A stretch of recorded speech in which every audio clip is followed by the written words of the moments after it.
السلام علیکم ورحمۃ اللہ وبرکاتہ۔ آئیے سامعین و ناظرین، حضرت ابو بکر صدیق رضی اللہ تعالی عنہ کا ایک سبق آموز واقعہ سناؤں۔ اس سے پہلے آپ سبھی سے درخواست ہے کہ ویڈیو کو لائک نہیں کیا تو لائک کر لے۔ تو آئیے شروع کرتے ہیں کہ سیدنا عمر فاروق رضی اللہ تعالی عنہ اور حضرت ابو بکر رضی اللہ تعالی عنہ کے درمیان پیش آنے والے اس واقعے میں جو لوگ غور و فکر اور تدبر کرنا چاہتے ہوں، ان کی عبرت کے لیے بہت سی باتیں اس واقعے میں پوشیدہ ہیں۔ ابن القیم رحمۃ اللہ علیہ لکھتے ہیں کہ حضرت عمر رضی اللہ تعالی عنہ روزانہ صبح کی نماز کے بعد حضرت سیدنا ابو بکر صدیق رضی اللہ تعالی عنہ کو غائب پاتے۔ وہ دیکھ رہے تھے کہ ابو بکر رضی اللہ تعالی عنہ نماز کی ادائیگی کے لیے تو باقاعدگی سے مسجد میں آتے ہیں، مگر جو ہی نماز ختم ہوئی وہ چپکے سے مدینہ کے مضافاتی علاقوں میں ایک دیہات کی طرف نکل جاتے ہیں۔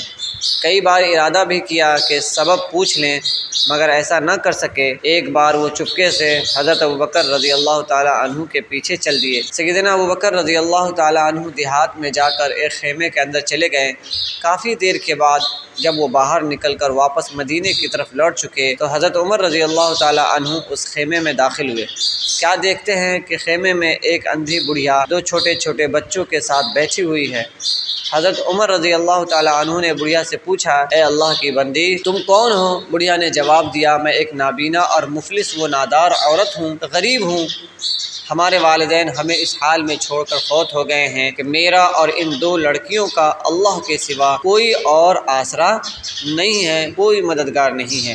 حضرت عمر رضی اللہ تعالیٰ عنہ نے پھر سوال کیا، یہ شیخ کون ہے جو تمہارے گھر میں آتا ہے؟ بوڑھی عورت جو کہ حضرت بکر رضی اللہ تعالیٰ عنہ کی اصلیت نہیں جانتی تھی، جواب دیا کہ میں اس شیخ کو جانتی تو نہیں، مگر روزانہ ہمارے گھر میں آ کر جھاڑو دے دیتا ہے، ہمارے لیے کھانا بناتا ہے اور ہمارے بکریوں کا دودھ دو کر ہمارے لیے رکھتا اور چلا جاتا ہے۔ حضرت عمر رضی اللہ تعالیٰ عنہ یہ سن کر رو پڑے اور کہا، اے ابو بکر، آپ نے اپنے بعد کے آنے والے حکمرانوں کے لیے ایک تھکا دینے والا امتحان کھڑا کر کے رکھ دیا ہے۔